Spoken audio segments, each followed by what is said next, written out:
Hey, look me over, lend me an ear. Fresh out of clover, mortgage up to here. But don't pass the plate, folks, don't pass the cup. I figure whenever you're down and out, the only way is up, and I'll be up like a rosebud high on the vine. Don't thumb your nose, but take it to mine. A little bit short of the elbow room, but let me get me some. And look out, world, here I come. Nobody in the world was ever without a prayer. How can you win the world if nobody knows you're there? Kid, when the crowds are there, the tickets are hard to sell. Still, you can lead the crowd if you can get up and yell, hey, hey, look me over, lend me an ear. Fresh out of clover, mortgage up to here. But don't pass the plate, folks, don't pass the cup. I figure whenever you're down and out, the only way is up, and I'll be up like a rosebud high on the vine. Don't thumb your nose, but take a tip from mine. A little bit short of the elbow room, but let me get me some. And look out, world, here I come. Thank you, kids. Thank you, kids. Tonight, ladies and gentlemen, we are here to celebrate the music of Mr. Cy Coleman. How are you tonight, Emmy? I'm doing great. How are you, Jason? I'm doing very, very well. What's it like playing Cy Coleman?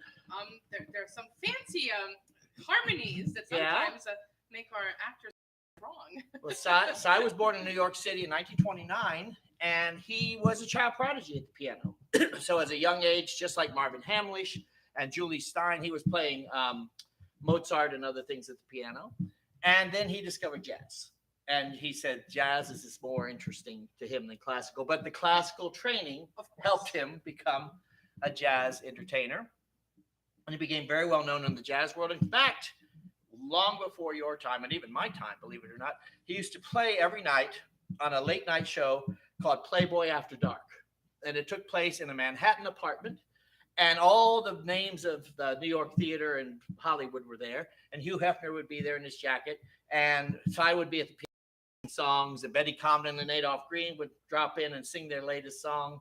Or you might have Hildegard or all these different celebrities, Zsa Zsa Gabor, whatever. And it was a nightly show like the Tonight Show, but it was different. And that's where he got his first name.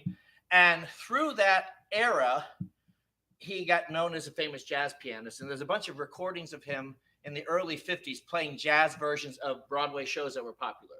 There's a Cy Coleman plays Flower Drum Song, and Cy Coleman plays this and that, but not his own compositions. But he met a woman named Carolyn Lee, a lyricist, and they started composing, and they started writing pop songs. So tonight we're going to focus on the Broadway shows, but he also wrote many, many famous pop songs with Carolyn Lee, like Witchcraft is one of them. And we're going to do one of them tonight.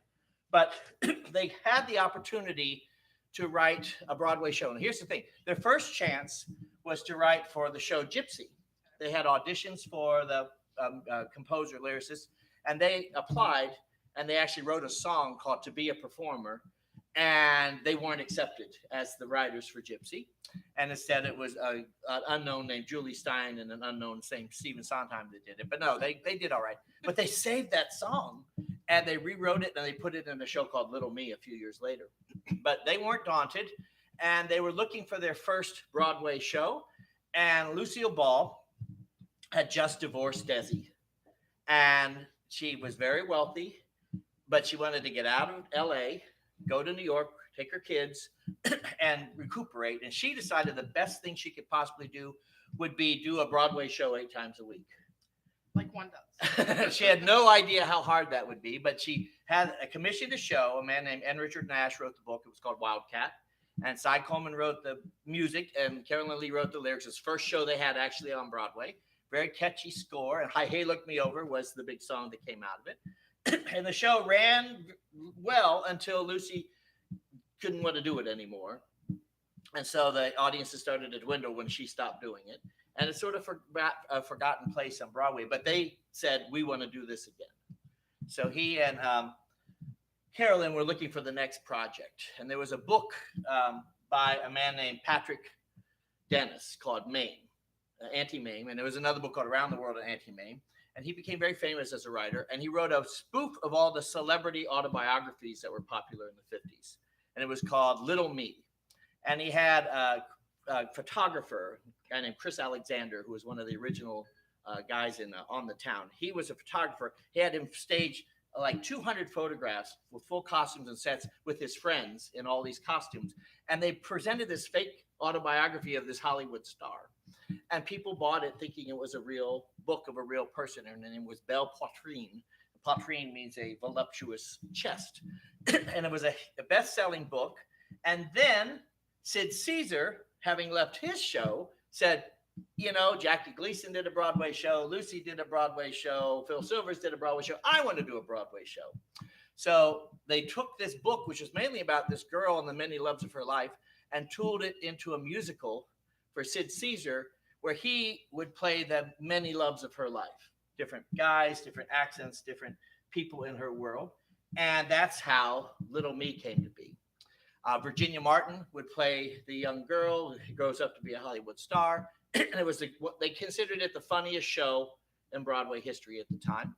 And the book was written by a young writer named Neil Simon. Very, very funny book. And we're going to do some songs from Little Me now. You got them in your book there. I do.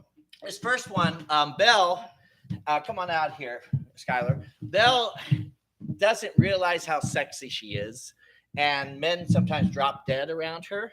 And she has the poor people of Drifters Row couldn't pay their rent, so she went and befriended Mr. Pinchley, the oldest man in town, and he tore up their deeds and gave them all free rent. And then he told her he was in love with her and accidentally shot himself and died.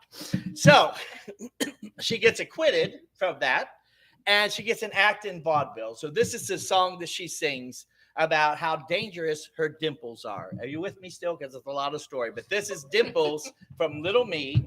And imagine Nathan and I are dressed as Keystone Cops, and she's in a black and white striped prison uniform, very low cut. Here we go. Oh, them doggone dimples. Oh, they did it again.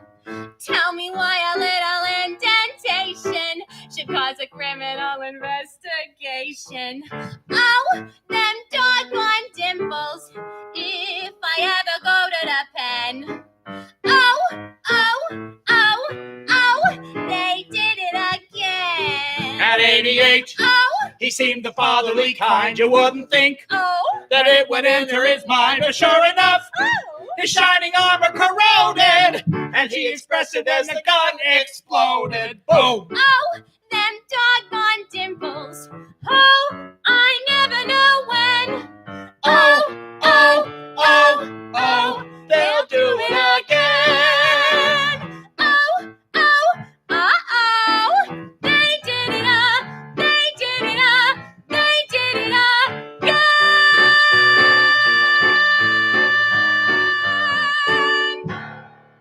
Thank you, Skylar. Now, Sid Caesar played Mr. Pinchley, and he also played 7 other parts in the show. And I had the great pleasure many, many moons ago to get to play this role. And it's a hard role to play because you play a lot of people. But we're going to do a couple songs from the show. This is one. She meets a guy, and that's how she gets her name, Poitrine. She meets a guy named Fred Poitrine, who is a very nerdy little guy. And he goes off to war in World War I. Unfortunately, he dies in the war. He doesn't see any battle. He is the guy that types up the dispatches, and he gets a hangnail and dies from that. Anyway, he gets a song that became a hit song after Little Me opened, and this is the song he got to sing to her when he first saw her. And he's got glasses that are about 3 inches thick, but he loves her anyway. Pardon me, miss, but I've never done this with a real live girl. Straight off the farm with an actual armful of real live girl. Pardon me if your affectionate squeeze fogs up my glasses and buckles my knees. What? I'm simply. I lost my words. I was buckling my knees. Go back to pardon me if your affectionate squeeze. Pardon me if your affectionate squeeze fogs up my glasses and buckles my knees. I'm simply stunned from the scent and the height and the type and the feel of a real life girl. And Fred, after he sings his part, a whole group of doughboys come in and do a much more robust version of the song. And then a little bit later in the show, we meet another one of the men that falls in love with her. And he is a famous French entertainer. His name is Val Duval. And he is as French as you can be, sort of like a Maurice Chevalier. And this is a song he sings with his chorus girls.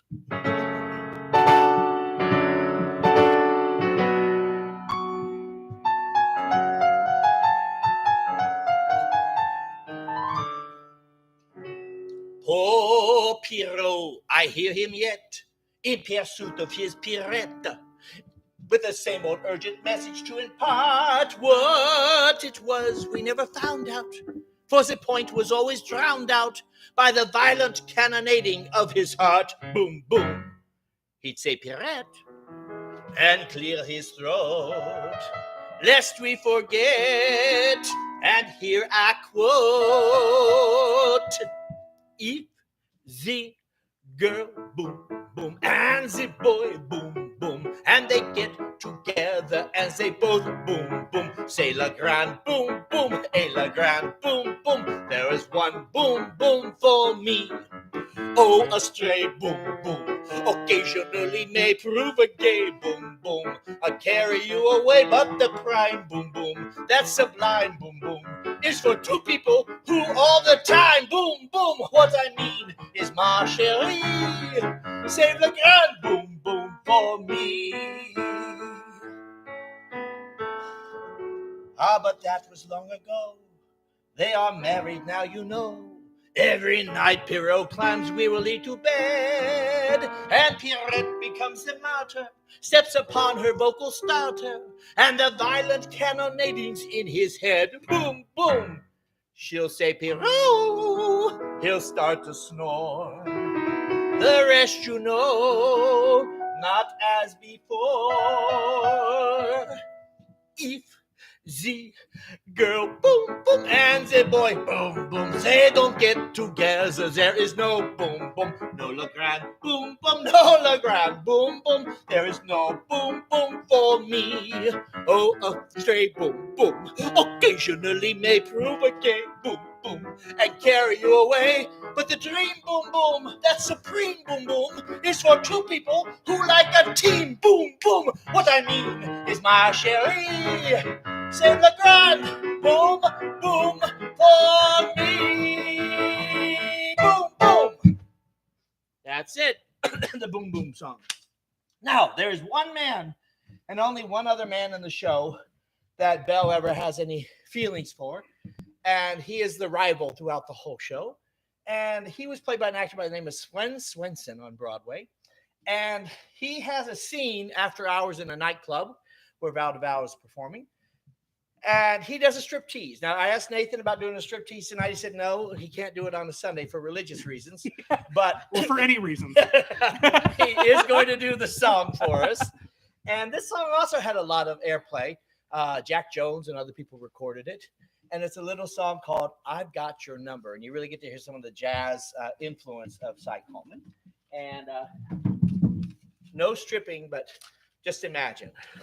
Don't imagine. Close your eyes and imagine. You've got no time for me. You've got big things to do. Well, my sweet chickadee, I've got hot news for you. I've got your number. I know you inside out. You ain't no Eagle Scout. You're all at sea. Oh, yes, you brag a lot. Wave your own flag a lot.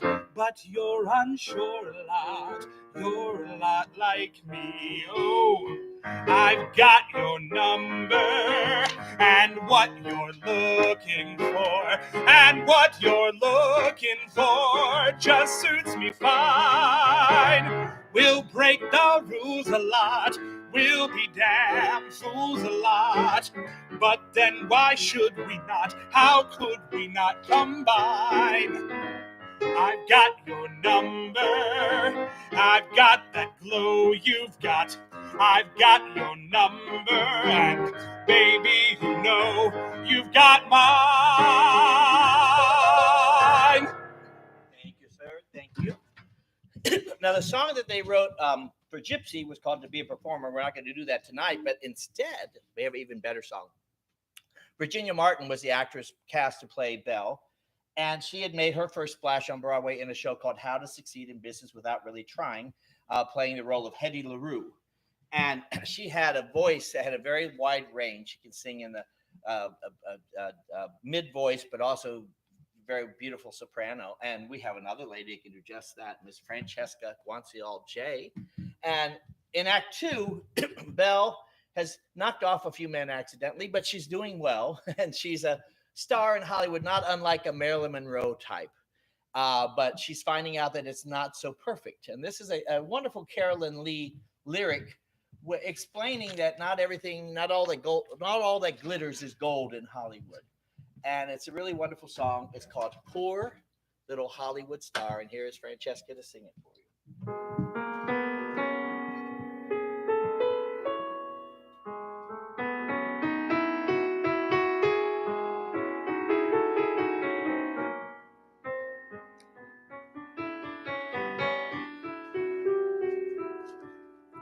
Once you were an ordinary, average little girl from Illinois. Once it was an ordinary, average little life, and what a joy. Sudden success caught you, I guess, high on its glittering bough. Life and merry, ordinary, average little girl, where are you now?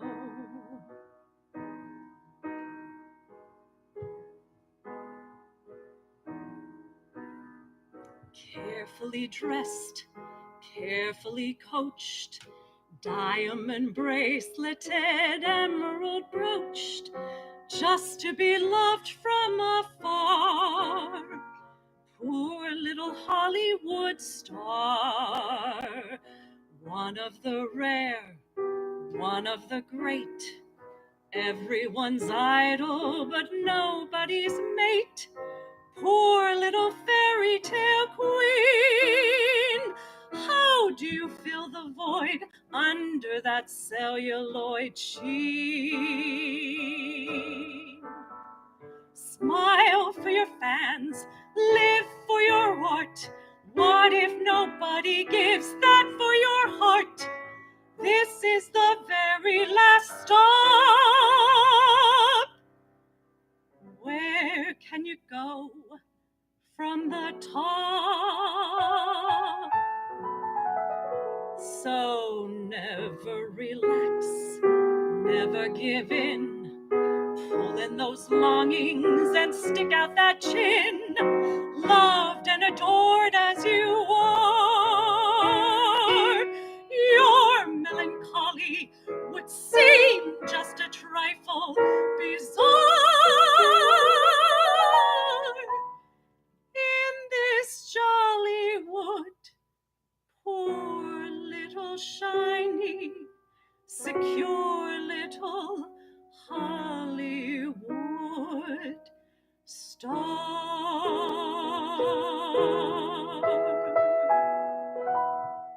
Thank you.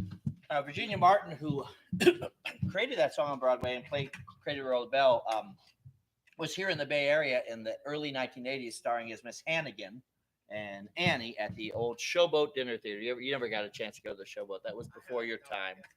Yeah. You ever been on a Showboat? I have. Oh, you have been on a Showboat. Yes. Have you ever done the show Showboat? I have not, but I used to watch it on VHS back in the day with my grandmother. You could watch the whole thing, didn't have to turn I it did off not at any have to point. turn it Well, off that's nice. anywhere. That's nice. Well, this next show, this next song is not from a show, because they were also writing pop songs during these years, like Witchcraft and Firefly, and this is one of my favorites. It is called "The Best Is Yet to Come," and going to be sung by my wife on stage a year and a half ago, but since then married to somebody else. In real life. And Kristen, you ready to do this? Sure. All right, here we go. The best is yet to come.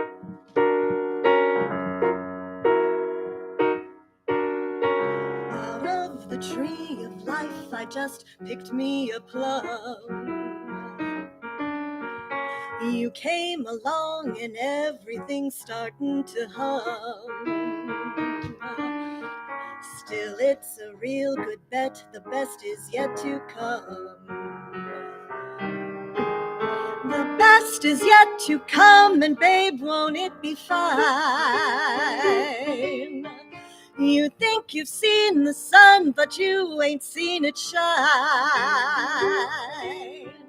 Wait till the warm-up's underway. Wait till our lips have met. Wait till you see that sunshine day. You ain't seen nothing yet. The best is yet to come, and babe, won't it be fine? The best is yet to come, come the day you're mine. Come the day you're mine. I'm gonna teach you to fly. We've only tasted the wine. We're gonna drain the cup dry. Wait till your arms are ripe for these arms to surround. You think you've flown before, but you ain't left the ground. Wait till you're locked in my embrace. Wait till I draw you near. Wait till you see that sunshine place. Ain't nothing like it here. The best is yet to come, and babe, won't it be fine? The best is yet to come, come the day you're mine.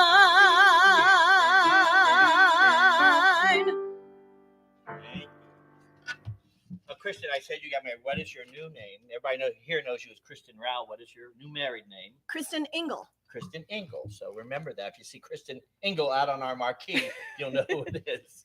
Well, thank you so much for that. I mean, what's that like to play? There's a lot of blue notes in that song, right? Lots of blue notes. That's what you would call all that?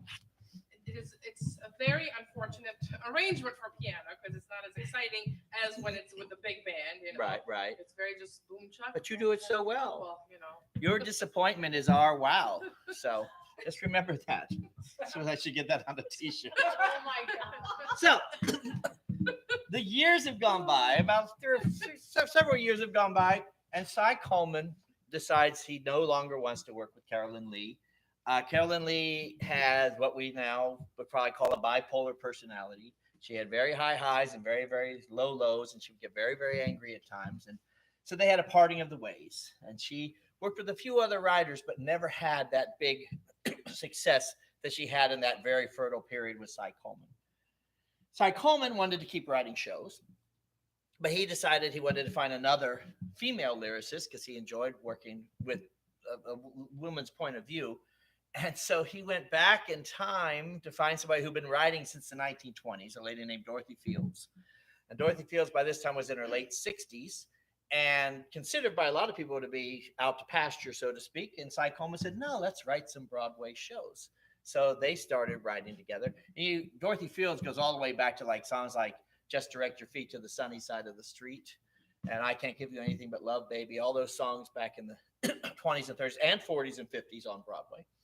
And they were looking for a project. And then back in those days, it wasn't as manufactured as now. A producer would find a book or a story, and then they'd find the director and they'd find the composer and lyrics and put everybody together and get the show together. In this case, it was Bob Fosse that put this next show together. He was married by this time to Gwen Verdon. And they went to see a movie in an art house called Nights of Cabiria by Federico Fellini about this poor streetwalker in Italy who keeps meeting all the wrong men and they break her heart, and she still is hopeful and she still wants to find love. And he looks at Gwen and said, "You remind me of that actress."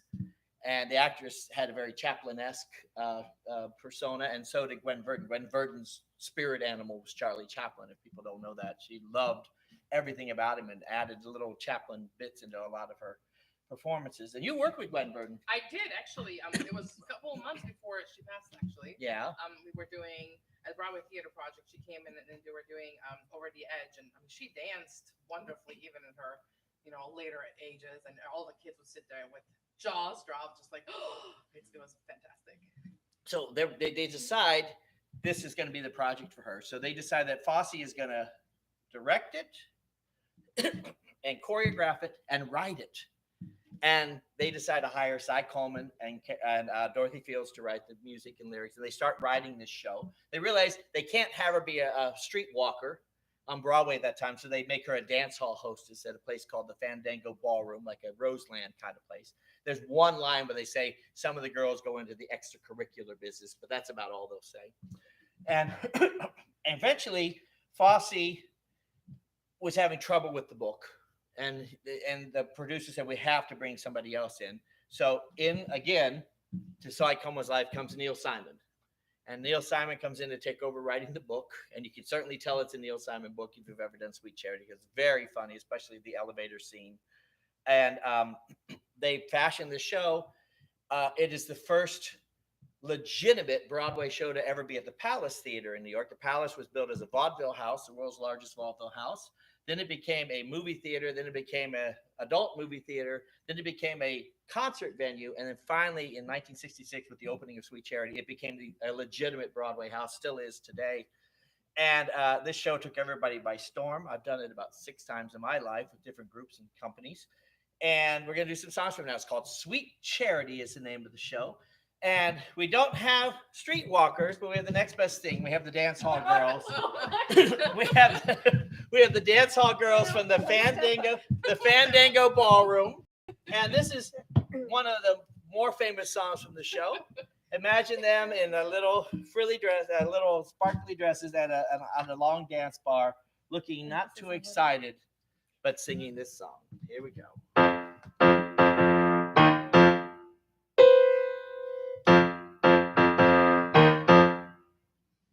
The minute you walked in the joint, I could see you were a man of distinction, a real big spender, good looking, so refined.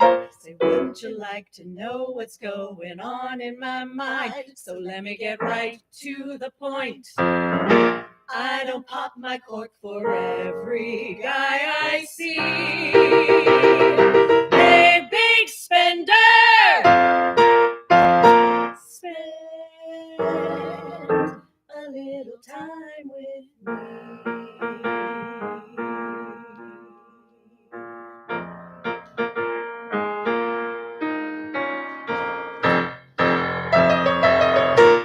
Wouldn't you like to have fun? How's about a few laughs? I can show you a good time. Do you wanna have fun? How's about a few laughs? I can show you a good time. Good times, fun, laughs, good times.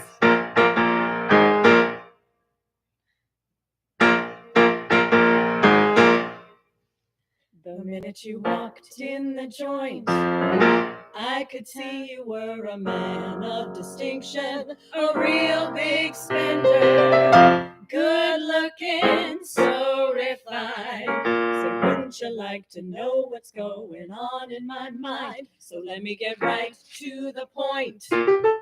I don't pop my cork for every guy I see. Hey, big spender. Hey, big spender.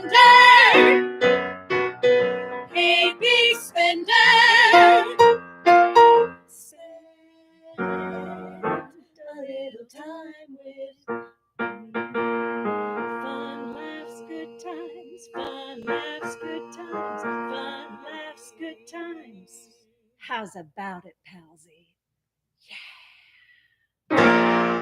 Thank you, ladies. Thank you, thank you, thank you. I left my wallet backstage, so you'll have to wait. Can I Venmo you something? You thought that was funny? Sweet Charity. You've done Sweet Charity. I have done. I did Sweet Charity with you here on this stage. Actually, yes. Yeah. We'll talk about that another day. And Dale Badway was in Sweet Charity for me years ago down at the Tides Dinner Theater. And Sherry Alberry was our charity. And I've done the show a lot. There's a title song that they wrote. A lot of shows always had a title song then. In this case, in the original show, Charity and Oscar, her third man that meets in the show, are stuck in the parachute drop at Coney Island, and he picks that moment to sing to her, and it's a fun little moment. This is originally played by a man named John McMartin. This is his first big Broadway role. His off-Broadway debut was in Little Mary Sunshine, and he sings, "Here was a man with no dream and no plan, and one lovely night I found, Sweet Charity, you made life fun for me. Oh, what it's done for me having you around. Sweet Charity, warm words I've never said lately pop off the top of my head. Incredible, so by and by you and I should be we.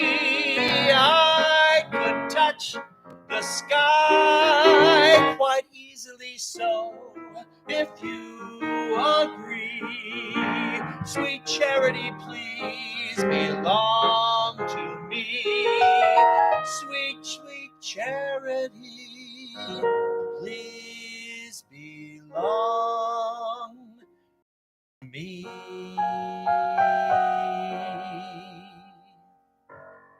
Sweet little song.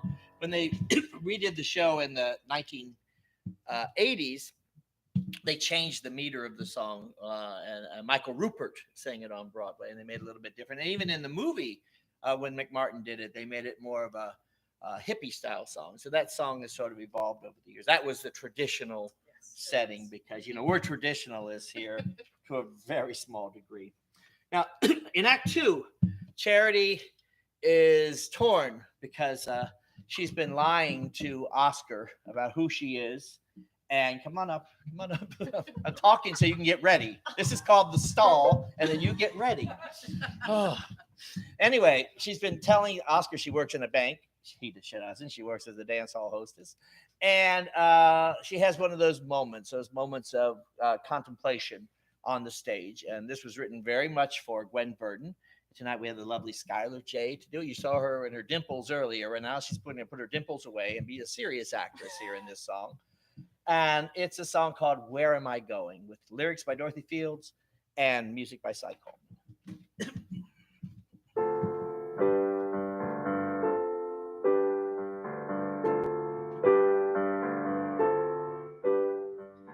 Where am I going and what will I find?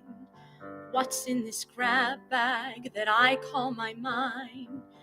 What am I doing alone on the shelf? Ain't it a shame? No one's to blame but myself. Which way is clear when you've lost your way year after year? Do I keep falling in love for just the kick of it, staggering through the thin and thick of it, hating each old and tired trick of it? Know what I am, I'm good and sick of it. Where am I going?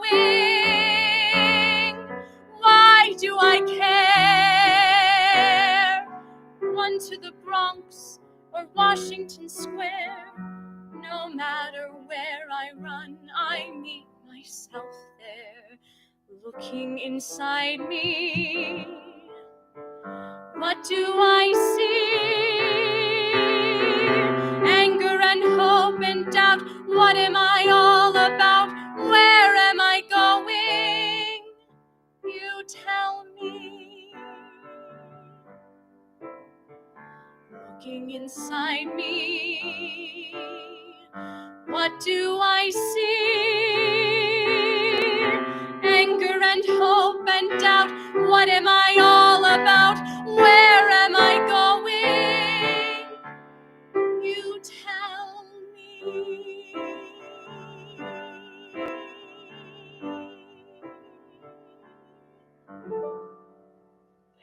Thank you. Now, Charity originally had a second solo in Act 2 called Poor Everybody Else. And Gwen Verdon, being Gwen Verdon, said, I don't want to sing a second ballad in Act 2. I'd rather dance. And she was known to be able to just dance.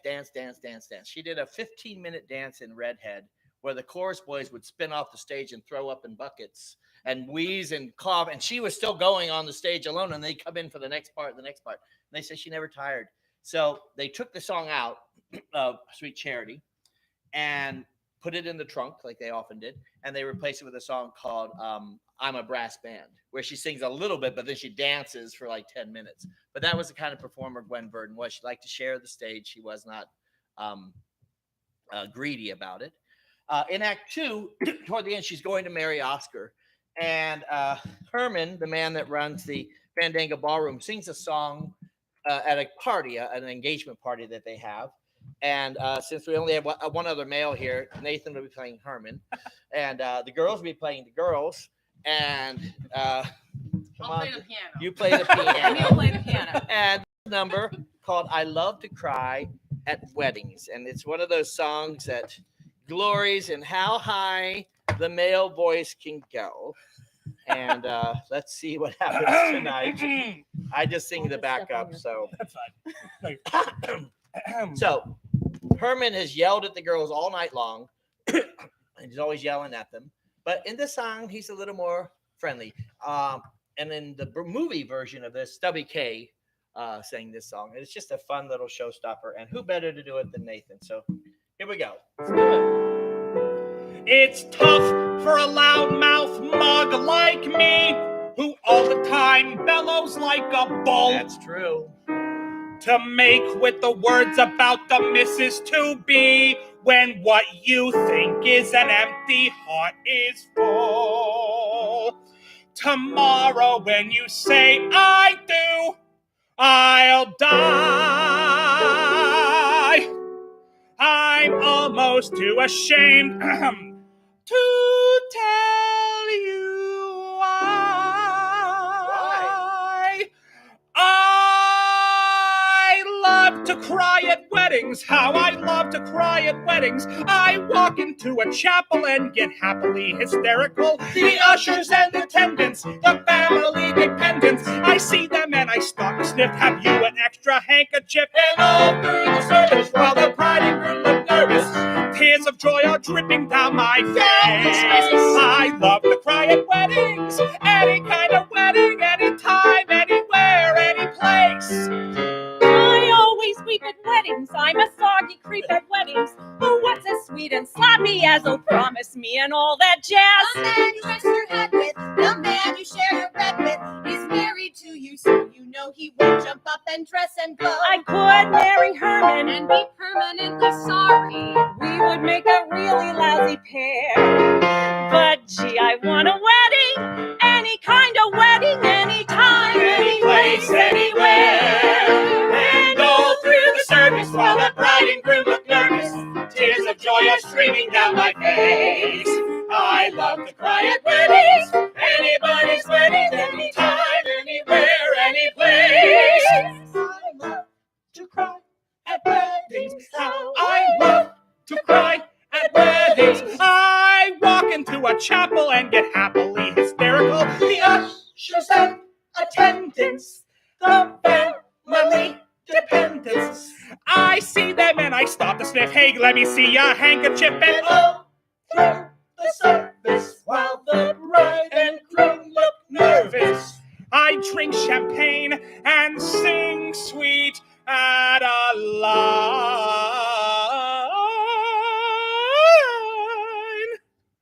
I love to cry at weddings. Sure does. Any kind of wedding. Just as long as it's not mine. I love to cry at weddings. Anybody's wedding, anytime, anywhere, anywhere. Thank you, kids. Thank you. I think there were some glasses in the other room that broke. I'm sorry, I'll replace them. That's okay. So now they have this hit on Broadway. Dorothy Fields is back on Broadway. The Palace Theater is now a Broadway theater. And Cy Coleman and Dorothy Fields said, let's write something else. So there's a play by William Gibson called Two for the Seesaw. And it's a two-person play. And it was very, very successful, both as a movie and a play. And it's about this guy from the Midwest who comes to New York and falls in love with this kooky New York girl. And he doesn't know, or she doesn't know, he's got a wife back home. And they fall in love, and they have a bittersweet love affair. Very famous movie with Robert Mitchum in it. And they've decided to expand it into a musical and add all these other characters. And they write the show, and they put it together. Dorothy Fields writes the lyric. Cy Coleman writes the music. They get Grover Dale to direct it, and they've got Lainey Kazan is the leading lady opposite Ken Howard. And they're out of town, and the show is not doing well at all. Oh, my gosh, it's not doing it all. Now, one of the songs that was cut from Sweet Charity, the one I told you about, called Poor Everybody Else, has been put into the show. And out of town in Detroit, the show is dying. And the producers are ready to pull the plug on the show. And they say, who can fix this? And they get the idea. There's a young man in New York who has made a big splash for himself as a choreographer, as a dancer, and now as a co-director of Follies and a choreographer of company. His name's Michael Bennett. So they fly him in to look at the show to see what to do with it. And the cast knows he's there watching the performances every night. And he says, get rid of the leading lady, get somebody else. And get rid of the guy that plays the choreographer. I've got another guy I can bring in, and change this and change that. And Grover Dale's fired. They get rid of the guy that is playing the choreographer. And they bring in Michael Bennett's friend, Tommy Tune. Tommy Tune at this time is still not doing anything but chorus because he's a six foot guy, and there's no place for him. They write a song for him, which we're going to do as our finale tonight. And the whole show changes. And it almost would have been a long-running show, but didn't quite make it. But a lot of fun, a lot of great songs. And they brought in Michelle Lee to star in it. And the show's called Seesaw. Like a lot of shows that had a longer title as a play, they cut it down for the musical Seesaw. And it's got a really charming score. Some of the songs are a little dated now from the 70s, but some of them are really great. We're going to do 3 of them tonight. One is our finale. But first, this is a song that introduces us to the leading lady in the show. And she's still a quirky New Yorker. And her name is Giddle Mosca. In some versions, it's Giddle Moskowitz. And she sings a song called Nobody Does It Like Me. And this is classic Dorothy Field lyric here with Cy Coleman's wonderful matching tune. Here we go. If there's a wrong way to say it, a wrong way to play it, nobody does it like me. If there's a wrong way to do it, a right way to screw it up, nobody does it like me. I've got a big loud mouth, I'm always talking much too free. If you go for tact and manners, better stay away from me. If there's a wrong way to keep it cool, a right way to be a fool, nobody does it like me. If there's a wrong bell, I ring it, a wrong note, I sing it, nobody does it like me. If there's a problem, I duck it, I don't solve it, I just muck it up, nobody does it like me. And so I try to be a lady, I'm no lady, I'm a fraud, and when I talk like I'm a lady, what I sound like is a broad. If there's a wrong way to get a guy, a right way to lose a guy, nobody does it like me. Nobody does it, no, nobody does it. Nobody does it like me. Thank you, Skylar. Thank you. So that's Giddle. And then Jerry has a song once he realizes that as much as her quirkiness is driving him crazy, he also likes a lot of things about her. And this is a song called Loveable Lunatic. You're a lovable lunatic, an impossible case. But I'm queer for a lunatic, especially a lunatic with a lovable face. An incredible maniac. You're so fiercely intense. But whatever you do, it's so right and so you that somehow it makes sense. In your insanely generous way, you give my world a lift. What I mean to say is you've a very special gift. You're a funny phenomenon, and I love what you do. Though you're out of your mind, I'm so lucky to find a lovable lunatic like you. With every crazy thing you say, you make me laugh and smile. You are warm, you're very smart, I'd like to stay a while. So I'm changing my alphabet. Now it starts with a U. I'm so glad you're around. I'm so glad that I found a lovable lunatic. Guess who?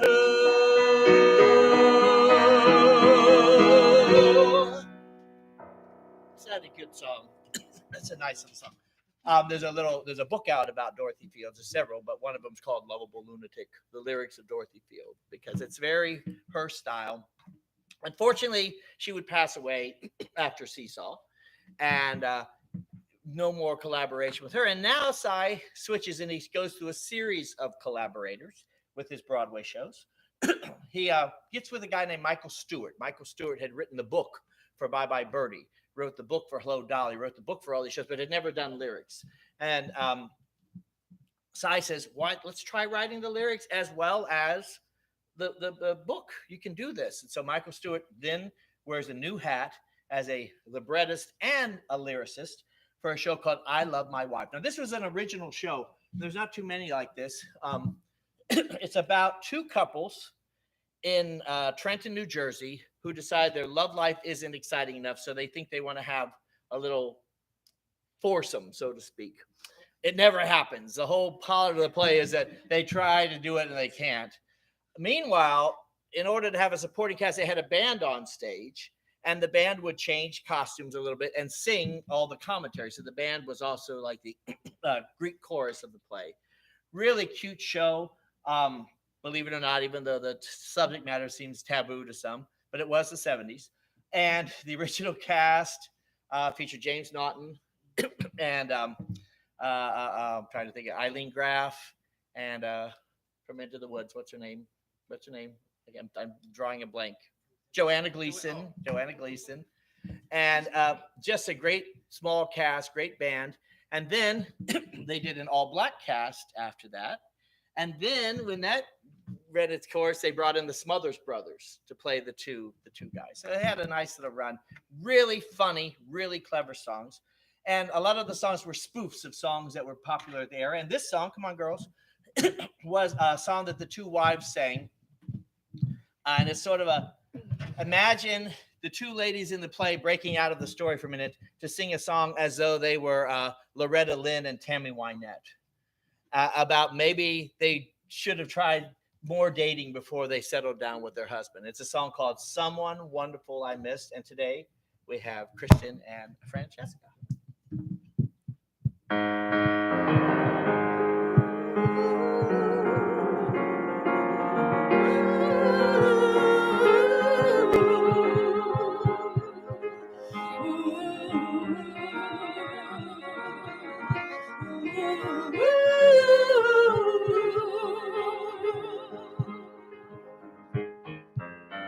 In love I claim I made no blunder. I knew I cared from the moment that we kissed. Yet all the same I sometimes wonder Was there ever someone else, someone who I never met, someone wonderful I missed? Was there ever someone else, someone who I never met, someone wonderful I missed?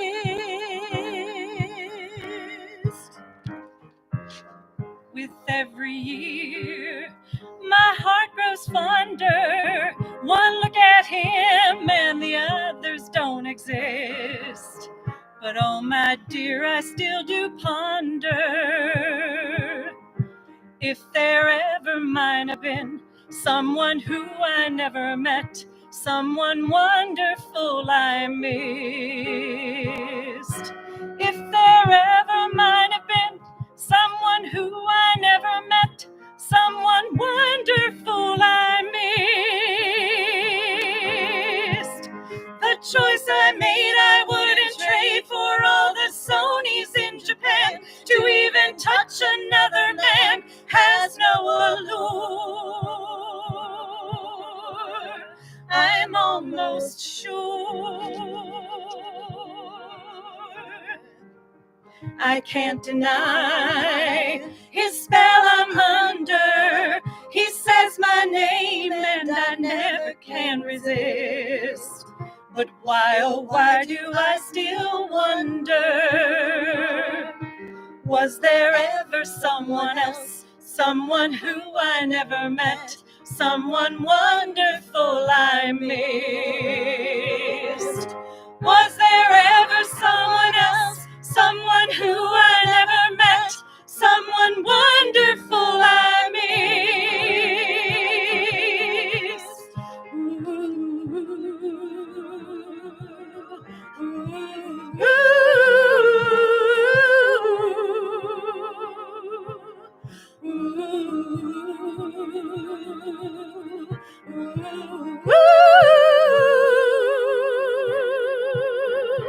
Was there ever someone else, someone who I never met, someone wonderful I missed, someone wonderful I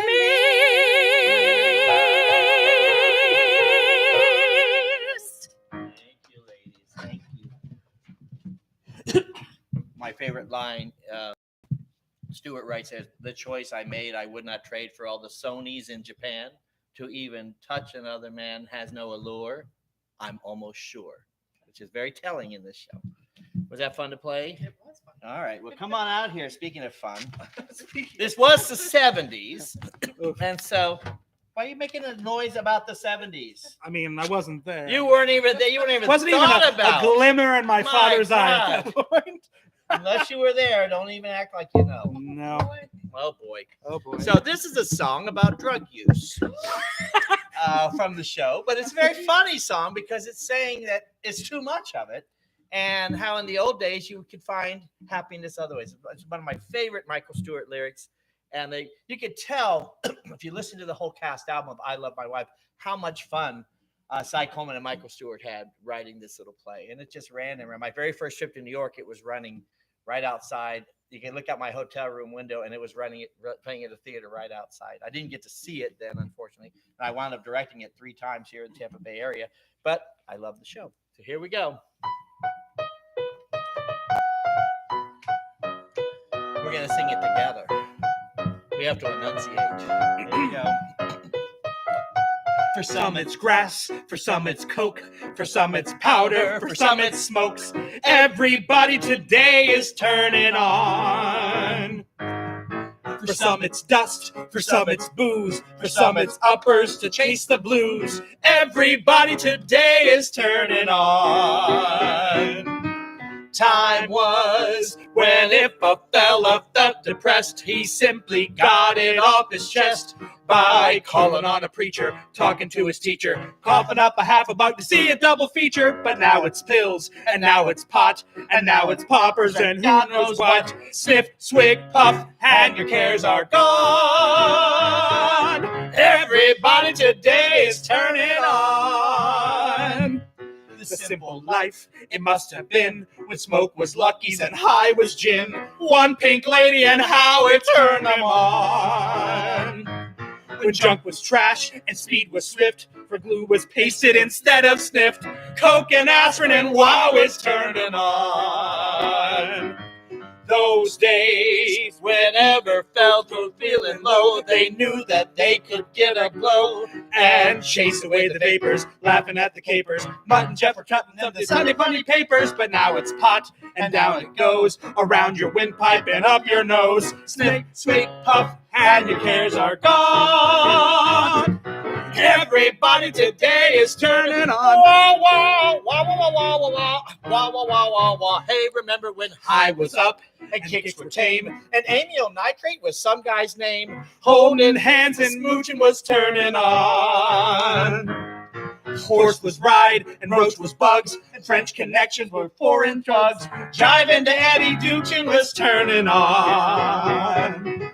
Those days when if your nerves were kind of shot, instead of going right to pot, you prayed to hold them steady, kept a Bible ready, Took advice from Rabbi Weiss and Mary Baker Eddy, but with the world so much amiss, a can of whiskey be cannabis, sniff, swig, puff, and your cares are temporarily gone. Everybody today is turning right and left, them joints are burning. Tax-free loot, some pushers earning. Kids know how now, daddy's earning. Everybody today is turning on.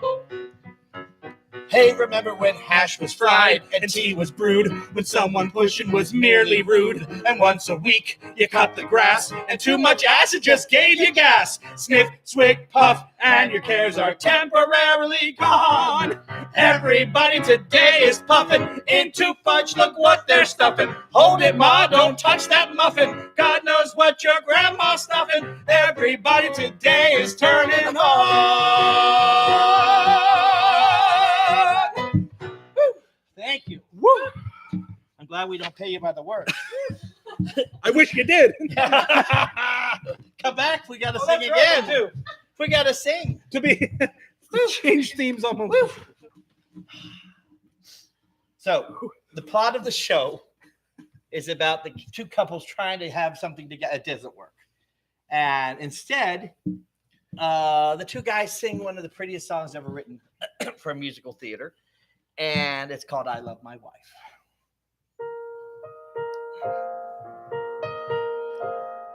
My thoughts may stray, my eyes may roam. The neighbor's grass may seem much greener than the grass right here at home. If pretty girls excite me, well, that's life. But just in case you didn't know, I love my wife. My mind at times might dwell on sex. If someone's rating dreams, and most of mine, I guess, are double X. If dimpled Deanies delight me, well, that's life. But just in case you hadn't heard, I love my wife. Like bait that wriggles, makes catfish bite. A lady jiggles, And my eyes got a light.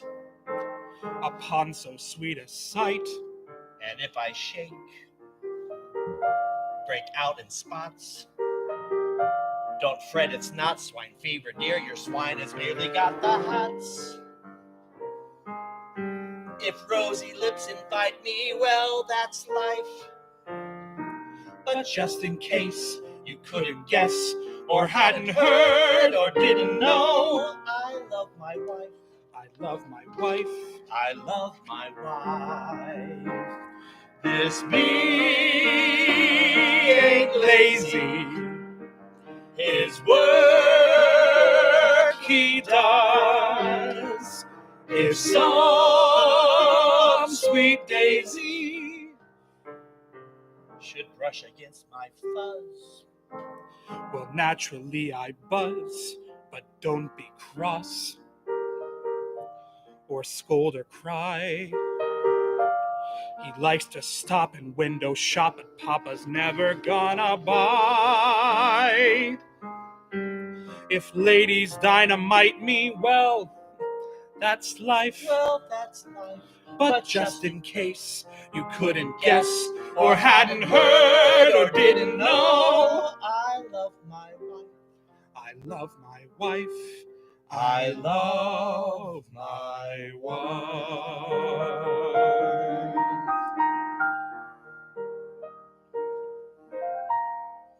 Pretty song, silly lyrics. Okay, thank you. You got it? Not pretty lyrics too. So, I Love My Life was a hit, and Michael Stewart says, "Let's write another show."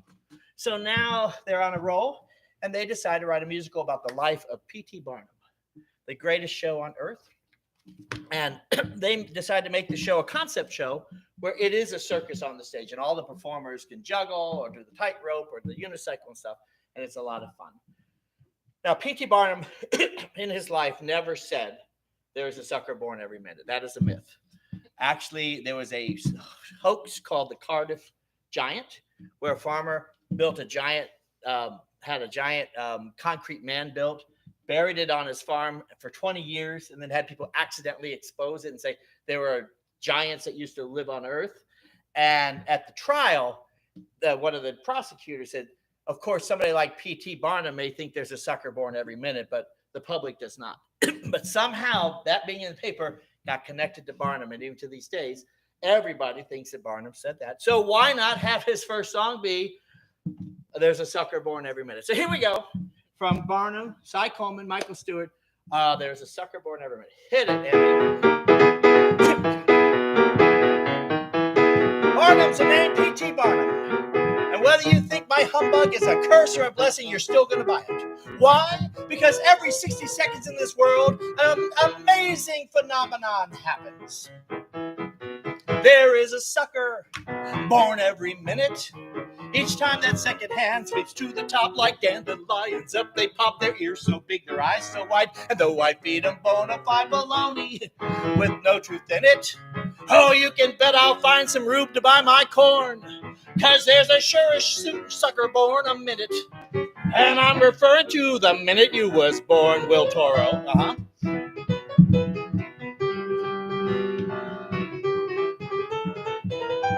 Each blessed hour grows 60 of them. Each time that wooden cuckoo shows his face, another sucker takes his place and plunks his quarter on the line to buy my brand of genuine malarkey. God bless and love him. But don't feel sad or hopping mad or cause a scene, 'cause there's a sure-ish shooting sucker born a minute. But ma'am, you might have been the minute in between. If I allow that right here in my hands, the smallest living human man, the sight of that is surely worth a dime. If I present an educated pooch who's trained to dance the hoochie cooch, what better way to waste a bit of time?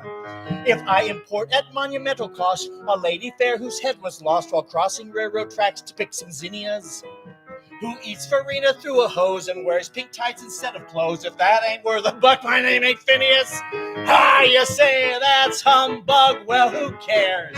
You'll buy my humbug, long as there's a sucker born every minute.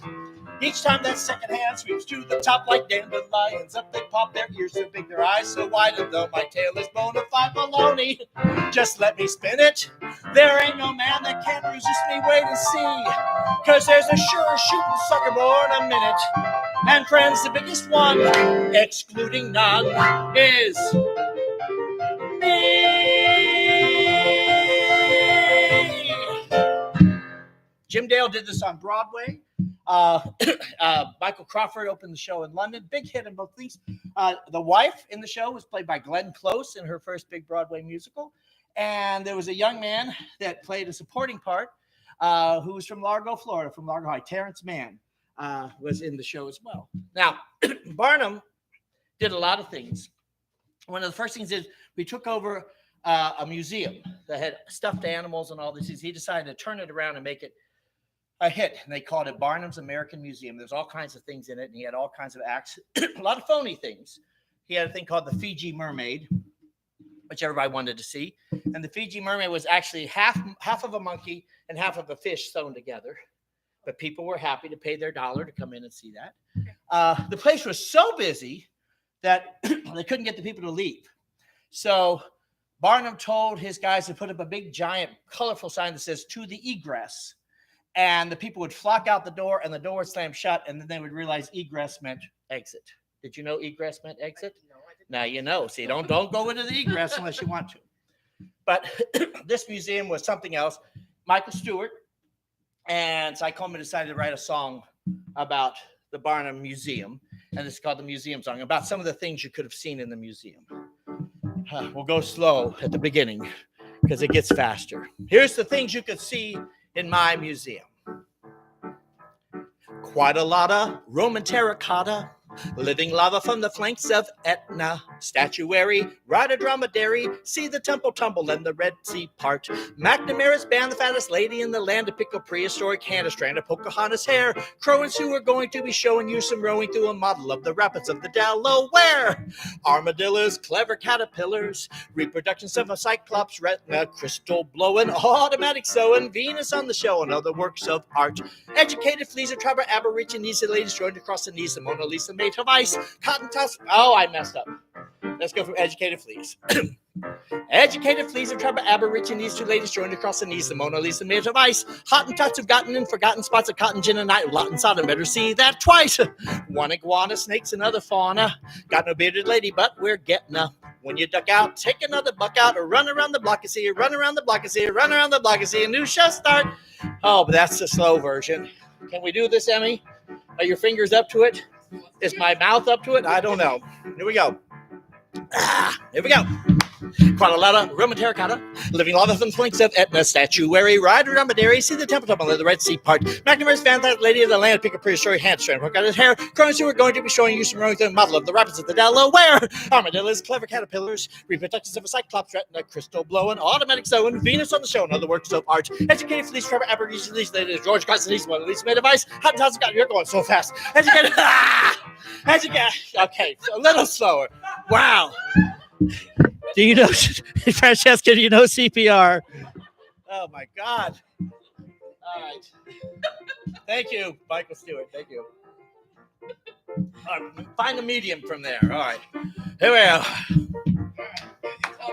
go. There we go. Quite a lot of Roman terracotta. Oh, we're back to the beginning. All right, I'm okay. Here we go. I'm good. Quite a lot of Roman terracotta, living lava from the flanks of Etna, statuary, ride a dromedary, see the temple tumble and the Red Sea part. McNamara's band, that lady in the land, pick a prehistoric hand strand, work on his hair. Crowans who is going to be rowing, show you. We're going to be here all night. English is my first language. One more time. One more time. Let's get it together. Well, you don't have to say the English. You say the words and I'll play. Oh, we'll be here longer. We'll be here a long time. All right. I had to do this every night. I did this show for 3 weeks here, but I was younger then. Quite a lot of Roman terracotta, living lava from the flanks of Etna, statuary, ride a dromedary, see the temple tumble and the Red Sea part. McNamara's band, that lady in the land, pick a prehistoric hand strand, work on his hair. Crowans who are going to be showing you some rowing through a model of the rapids of the Delaware. Armadillos, clever caterpillars, reproductions of a cyclops retina, crystal blowing, automatic sewing, Venus on the show, and other works of art. Educated fleas, trevor aborigines, ladies, George Constantine, Mona Lisa made of ice. Hottentots have gotten in forgotten spots of cotton gin, night, a lot of sodom, better see that twice. One iguana, snakes, and other fauna. Got a bearded lady, but we're getting out. When you duck out, take another buck out, run around the block is here, run around the block is here, run around the block is here, new show start. All right, we did it. Wow. That was the longest version of the museum song ever performed. They actually built the museum in just shorter time than I just did that. And now for something completely different. A beautiful song. One of the acts that Barnum brought to America was Jenny Lind, who was considered the most wonderful singer in the entire world. And she was Swedish, did not speak English when she first got to America. And they wrote this beautiful song for her. But this actually happens to be a trunk song because the melody of this song is music from Sweet Charity. There's a scene where Victoria Vidal is seducing Charity in the bedroom. And this is the music that plays. Coleman put it away and said, someday I'd like to make a song out of that. And Michael Stewart says, I can make a song, not just in English, but in Swedish. And we're going to do that right now. Here, love makes such fools of us all.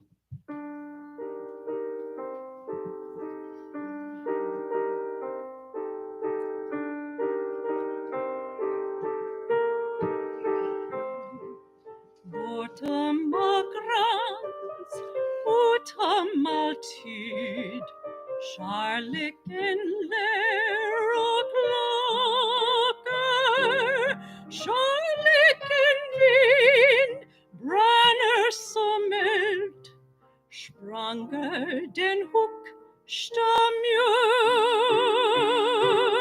Bortom och krans, utom alltid, kärlek, dårskap och spjör.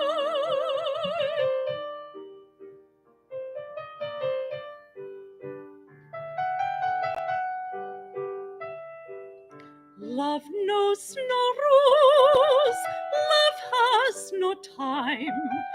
Love laughs at rhyme and reason, sweeping a stage, mad or sublime, knowing no age or season. Wise men and fools playing love's game bend to the same sweet treason. Love's silver sun, swift as a flame, breaches the strongest wall.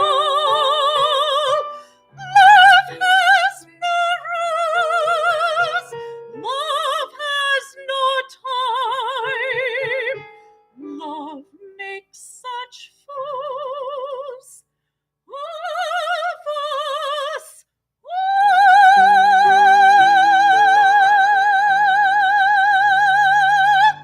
Brava, brava. I gave you a little break. Got to play Yes, a little thank bit you, slower thank you. on that one. Thank you. I appreciate it. Miss Kristen, get over here. This is a song I got to sing every night with Mrs. Barnum in the show. And you and I have done it once before in a concert.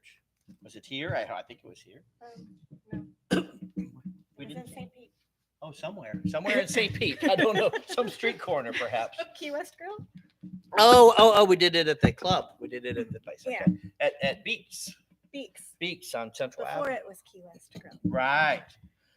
So this is a song that Barnum sings with his wife Charity, and she's very different than he is. He sees everything in bold colors and explosions and fireworks, and she is more down to earth, and they sort of have a yin yang with each other where they balance each other out. And she's always saying, you got to calm down. And he says, you got to get more excited. So this is a song they wrote, originally written for Jim Dale and Glenn Close to sing on Broadway. It's called I Like Your Style. All right, Jerry. We're out of step. We disagree. What's right for you is wrong for me. Together we're a part of country mile. But I like your style. I like your style. We're out of step. We disagree. What's right for you is wrong for me. When I propose, then you protest.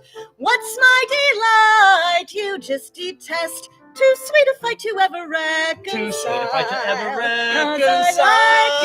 But I like your style. I like your style.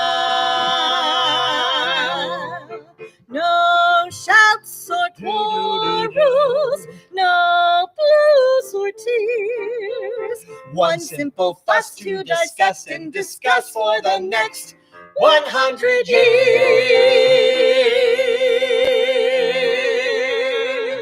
Each blessed day, blessed we day, sweetly we fill sweetly with fill no you with no you won't, and yes I and will. yes, I You wonder how we ever made it will. down You the wonder how we ever made aisle. it down the I like your aisle. style. Well, I like your style. I like your style.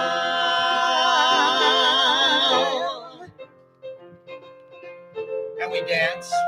Each Each blessed blessed day, we day, sweetly we fill sweetly with fill no you with no you won't, and yes I won't, will. and yes, I You wondered how we made it down You the wonder how we made it aisle. down Well, the I liked your aisle. style. Well, I liked your style. I liked your style. I liked your style. I liked your style. I like your style. Thank you. Thank you. I like your style. And I like your style too. Yours, not so much. I'm kidding. No, that's the amazing Will Toro is at the controls this time. This is our final Sunday soiree as we get ready to reopen the theater. We'll have some more things online down in the future, maybe some previews of the shows that you can watch from home on our wonderful YouTube channel. And we have a whole backlog of concerts already there going all the back through the last 9 or 10 months or so. The next show, the Coleman would do on Broadway, was an operetta spoof. He wrote this with another a team, actually, Betty Comden and Adolph Green. They took an old movie that had starred in a play, and the movie starred Carol Lombard and John Barrymore, about a famous actress who studied with this stage director who was very forceful. They were a couple, and then she went off to Hollywood, left him, and became a big star. And he is down and out at the play, and he's stuck onto this train, the 20th Century Limited, which is going from Chicago to New York, to try to sign her back and win her back and get her to star in his next play. So here is our star, as she falls over a chair. Francesca Guanciale is playing Lily, and in this song, Nathan and I are playing the henchmen to Oscar, who are trying to get Lily to come back and be in Oscar's latest show. And they say, when could you start? When could you start? And this is her answer. Let me see, when would I be available? When would I be free? March, September, June, November, 1933, 1934, 35, 36. Never. That is the word I use. Never. That is the word I choose. Tell him you really tried. Tell him that really I'd rather die.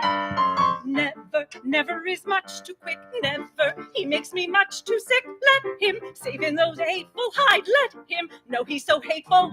I'd rather die. Lily, come back to him. Never. I hear that his failure has been fantastic. Lily, come back to him. He might do something drastic. Lily, he hasn't a cufflink on which to borrow. Lovely. They're taking the theater away tomorrow. Never, that is the word I seek. Never, that is the word I shriek. Never! Tell him you heard it here. Tell him you heard it clear. Tell him if he comes through that door, I will trample him through the floor. Tell him I'll strangle him. Tell him I'll mangle him. I'll stab him all in.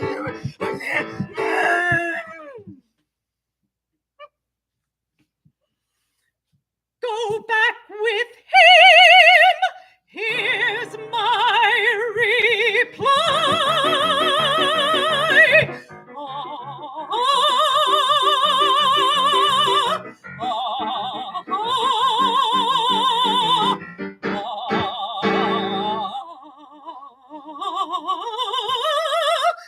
Let me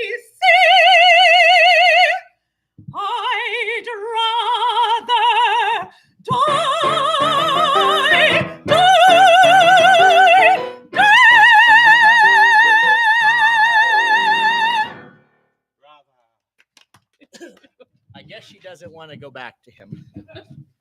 So the play, that role was originally played by Madeline Kahn, followed by Judy Kay on Broadway, and Oscar is always chasing after her. John Cullum created the role of Oscar, and he's the ultimate ham. And he has decided it's all over. There's nothing more for him to live for. So he's telling his henchmen what to do in case he hits rock bottom. This is his song. Well, boys, this looks like the end. You may feel bad for a while, but it's better far this way, for I'm much too good a showman to dwindle like a snowman melting down one sunny day. My office once overflowed with celebrities galore. I ruled Broadway like a king, but now what lies in store? Oh, boys, can't you see it? Oh, God. I can see a lonely shuffling figure haunting Schubert Alley. It's crazy Oscar, hear them cry. Get Officer O'Malley. I meant no harm. Please help me up. Where are my pencils? Where is my cup? Oh, thank you, lad. Pencils, pencils. Who'll buy my pencils? Crazy Oscar's song. You wouldn't want to see me that way. Boys, I know when I've had my day, my story ends, my troubles through. I leave my worldly possessions to you. To you I leave my cape and my fedora. To you I leave my mustache wax. To you I leave an ostrich fan from Floridora. To you I leave my unpaid income tax. To you I leave my bust of Henry Irving. To you I leave my headache pills. To you my set of Theodore Dreiser, my portrait of the Kaiser, and a 10-foot stack of unpaid bills. And when you hear a lonely whistle blowing some future time while riding through the night, could be that whistle is your dear departed Oscar saying, boys, let's meet at Lou Chow's for a bite. To you I leave my Japanese kimono. To you I leave my cane and spats. To you I leave a worn-out record of Ramona. To you I leave my gravy-stained cravats. To you I leave my letters to the critics. To you I leave a large false nose. To you my bowl of red wax cherries, a wig of Ellen Terry's, and some ticket stubs from A.B.'s Irish Rose. Boys, boys, dry your eyes. I don't want you to see you weeping. I want smiles and pride in the memories of your association with me. And someday in the future, when you're feeling low, I want you to go to your closet, and when you open that closet door, take out my cane and take out my fedora and put them on and think of me and call to mind my charismatic aura and the legacy I've left to thee. Wasn't that fun? Now, he moves on. And he's now got a new writing partner and a new concept for a show. This time it's going to be a film noir musical done half and half. Half the stage and the costumes and things are black and white. And that is the movie within the movie about a detective named Stone. And the other half is Hollywood in the period of the 40s where they're producing the movie. And that's in the sepia tone, the colors of the Hollywood era. And that's a writer who creates Stone named Stein. Are you confused yet?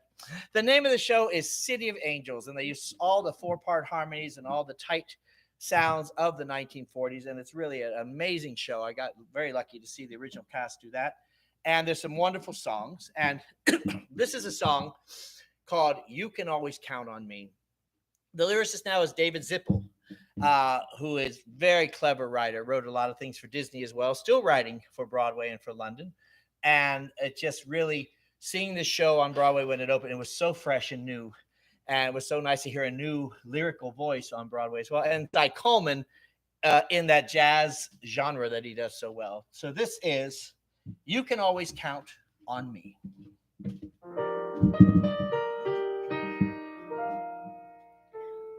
I'm one of a long line of good girls who choose the wrong guy to be sweet on.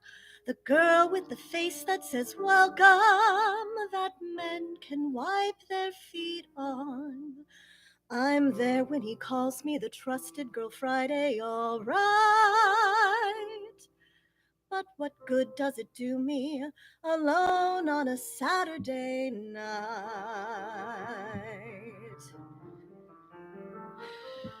I don't need a map, I naturally head for the dead-end street. You can always count on me. I'm caught in a trap. When joy is approaching, then I retreat. I'm at home with misery. I've been the other woman since my puberty began. I crashed the junior prom and met the only married man. I'm always on tap for romance or chocolate that's bittersweet. You can always count on me. A matter of fact, if you need a live-they-faded love affair, you can always count on me. Though I've made a pact to carry out research before I care, men don't give a warranty. One Joe who swore he's single got me sorta crocked the beast. I woke up only slightly shocked that I'd defrocked a priest. Or else I attract the guys who are longing to do my hair. You can always count on me. I go for the riffraff who's treating me so. When I can play the second fiddle, I'm a virtuoso. I should be playing for a wedding band, but there are no wedding rings attached. Though you can bet there are strings attached. Though my time McDame no doubt will die out like the dinosaurs, you can always count on me. I'm solely to blame. My head gives advice that my heart ignores. I'm my only enemy. I choose the kind who cannot introduce the girls he's with. There's lots of smirking motel clerks who call me Mrs. Smith, but I've made a name with hotel detectives who break down doors. Guess who they expect to see? You can always count on, bet a large amount on. You can always count on me.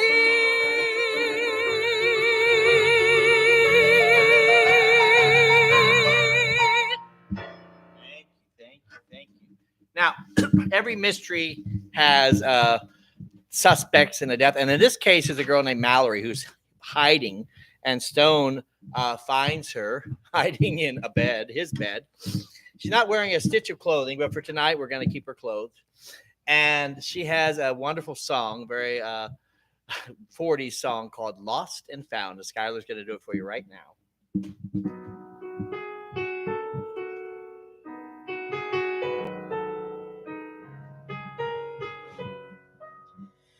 Mr. Detective, you've been looking too hard. You should have started looking in your own backyard.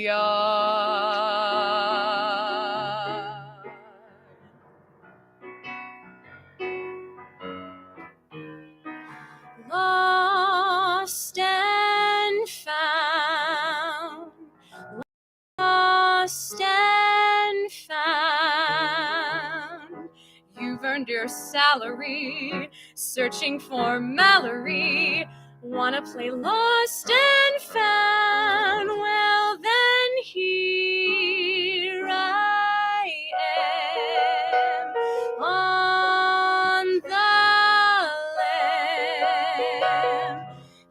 been assigned to find out where I've been. And now you found me in your bed. And though my daddy said to turn me in, why don't I turn you on instead? Teasing lips, pleasing thighs, easy on private eyes. If you're not celibate, we could raise hell a bit. Why don't you call my bluff? Don't resist. You won't know what you've missed. You'll never tame me, but you can claim me at the lost and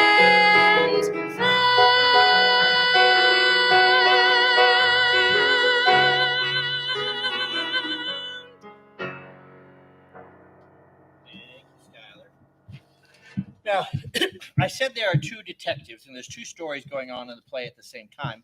Eventually, they step out of reality and they confront each other. And in this song, they both think the other one's messing their life up. I'm the writer, Stein, and this is my creation, the detective, Stone. And this is a song they sing a couple times in the show where they are just not too happy with what the other one's doing. Here we go. Ready? All right, here we go. You are some gumshoe, you just don't think, well, get this dumb gumshoe. You come from my inkwell in your mouth, lonely with 1 foot in their stone. Your brain only holds thoughts I put in there. Just what you are, I'll spell out.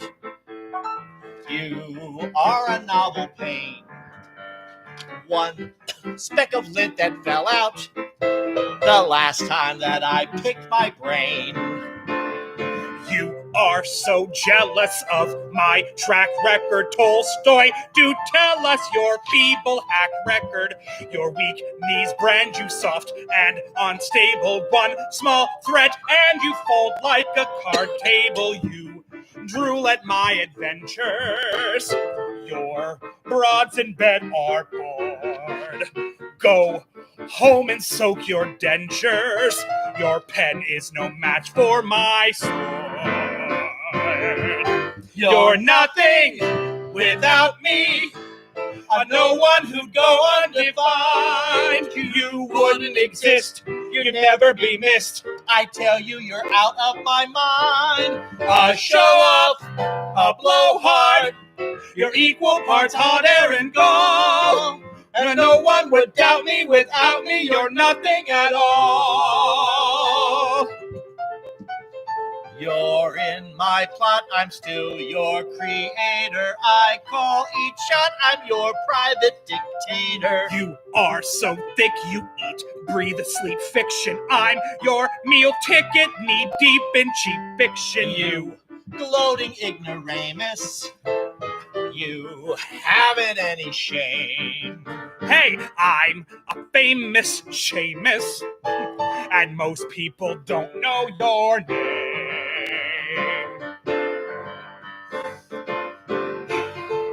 You're nothing without me. Without me, you just disappear right into thin air, and no one would care or notice you ever here. A puppet, an upstart, a loser who's destined to fall. I'm everything you always wanted to be. Let's deal with the issue. You wish you were me. You're nothing without me. Without me, you're nothing at all.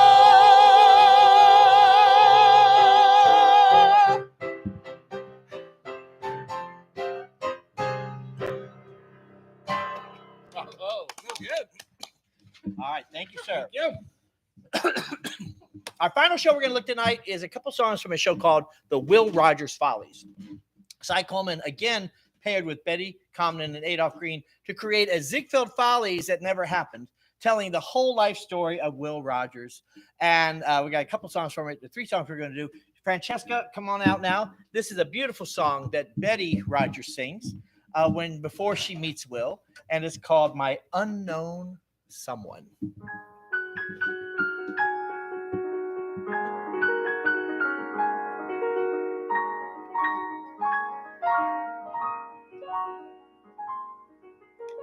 How small the earth seems, poor little planet, viewing it from a distance, light years away, way off in a starlit place. Here I sit mooning, on the moon mooning, questioning my existence, just a tiny speck alone in space.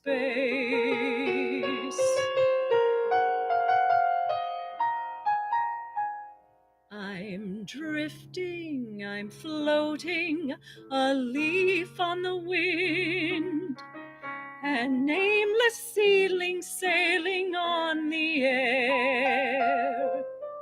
I'm empty, yet filled with some nameless feeling. I ache to come to rest somewhere, in someone's arms, in someone's heart, some unknown someone's life, somewhere. My hours are endless, my days have no shape, my nights are spent at moonlit solitaire. I'm busy, yet some wondrous thing is missing. I long for, I don't know, but I know it must be there, in someone's eyes, in someone's smile, a face I'll see someday, somewhere. I'm weary of drifting, a change hovers in the air, a sea change, a sky change, I feel that it's almost there, my journey's end. Lover, friend, my unknown someone, somewhere.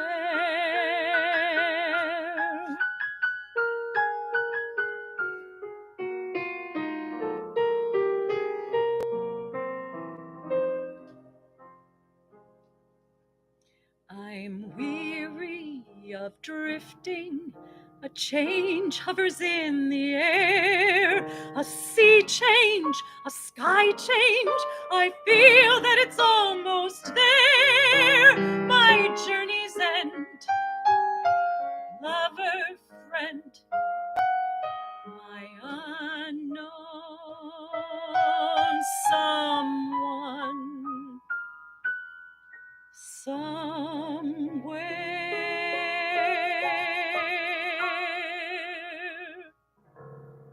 Thank you. Come on out, Nathan. Now, interestingly enough, this was the last score on Broadway by Betty Comden and Adolph Green lyric. They had started in 1944, and this show was in 1992. That's quite a span as a writing team, and they won the Tony Award for the best score that year, and it was like great. This is a song they wrote in Act 2 for Will to sing about Will Rogers' worries all the way back in the 20s and 30s about ecology and to be careful, take care of the land. This is a beautiful little song. They had Keith Carradine sing every night called Look Around. And here's Will, and Nathan's going to do it for us now.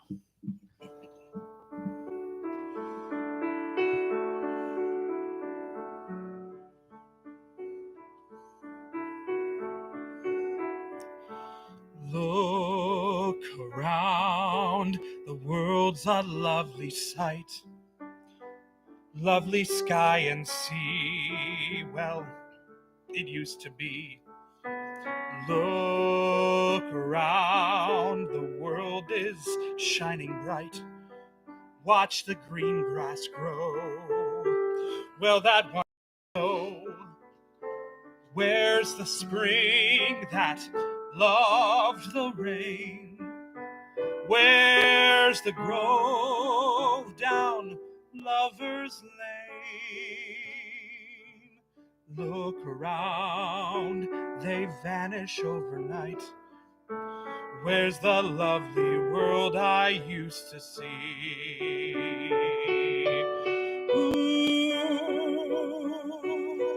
close the open skies, the view clear to the horizon. Look around, they disappear from sight.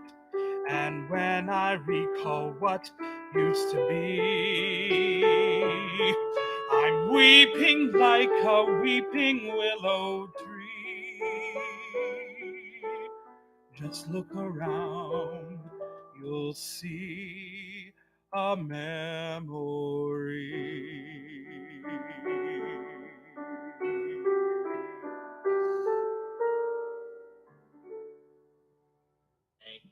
Thank you. Our final song from Will Rogers Follies is a song that Betty sings in Act 2 because Will Rogers, not as remembered today, but in his time, he was a international superstar. He was a star of silent movies, sound movies, radio, even ran for president at one point. And he had a column in all the national newspapers. And he just was somebody that was really a well-known person. And Betty's had these children with him and went through all the stages with him, all vaudeville on. And now she's she sings a torch song in Act 2, climbs up on top of a funny piano and sings a song about there's no man left for me.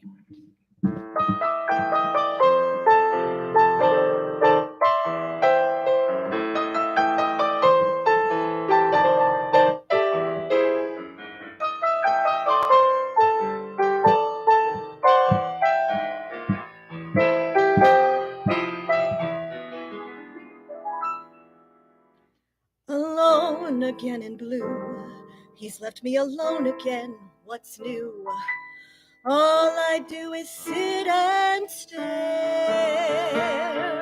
at a snapshot and an empty chair. What good's a man who's never there?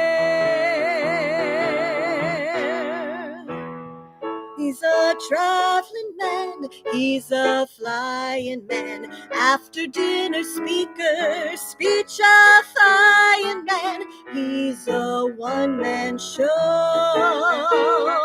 on the radio. He's a columnist, friend of presidents, movie star for all the nation's residents, Ziegfeld starring man, walking, talking man, Mr. Busy Bee. There's no man left for me. Someday I tell myself the worm's turning, I'll pack a bag and leave him flat. But every time I start, this feeling floods my heart. He needs me to feed the cat. Some days with myself I'm so lonesome, a party makes it twice as grim. The people laugh and play, my mind is miles away. It's out on the road with him. Hotel staying man, suitcase packing man. When I look around me, he's the lacking man. He's most anywhere, land or sea or air.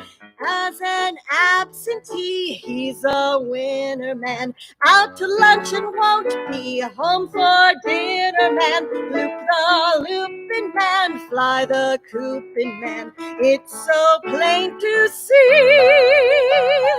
He won't miss me, he don't need me, gonna get away from Mr. Busy Bee. I can't make love to a shadow, and there's no man left for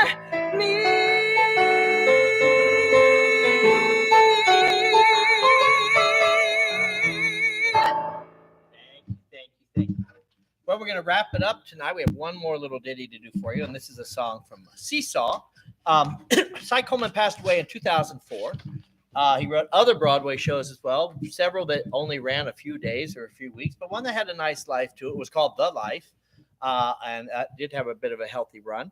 But he left behind quite a legacy. And Emmy, as far as you go, it's such a wide variety of music. It is, very much so. It's not like a typical thing. He's got the operatic, he's got the jazz, he's got the show tunes and everything. And quite a nice guy to work with from every report I heard. This final song is also our final song of the concerts that we're doing online. We've been doing them now since June of 2020, and now is August 1st of 2021. We are opening the theater on September 2nd with 2x2 and opening our season. And we're so glad to have it. Like I said, we will have an online presence as well. We will do some more projects for our YouTube channel. And we also have our live concerts coming up in the fall. We could not have done this without Nathan's help, and especially Emmy's help these last months since January doing these live things. And Nathan is our music director for all the other concerts that we did. We did so many. We did Halloween, we did Christmas, we did New Year's, so much stuff.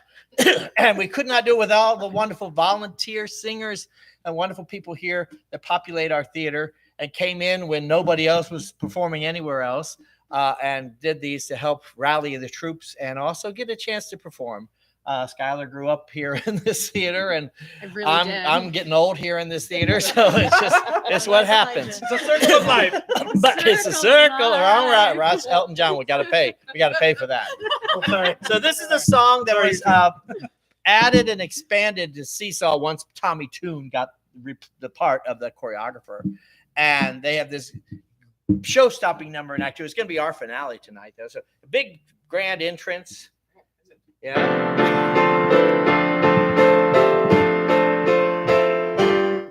Well, that's a beginning or an ending. It's not where you start, it's where you finish. It's not how you go, it's how you land. 100 to 1 shot, you'd call him a klutz. Can outrun the favorite, all he needs is the guts. Your final return will not diminish, and you can be the cream of the crop. It's not where you start, it's where you finish, and you're gonna finish on top. If you start at the top, you're certain to drop. You've got to watch your timing. Better begin by climbing up, up, up the ladder. If you're going to last, you can't make it fast, man. Nobody starts a winner. Give me a slow beginner. Easy does it, my friend. Conserve your fine endurance. Easy does it, my friend. For that's your life insurance. While you are young, take it rung after rung after rung after rung after rung. You ready, gang?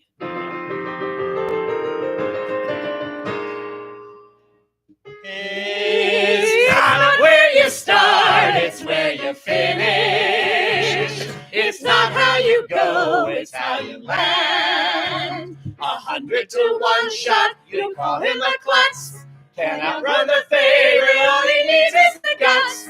Your final return will not diminish, and you can be the cream of the crop. It's not where you start, it's where you finish, and you're gonna finish on top.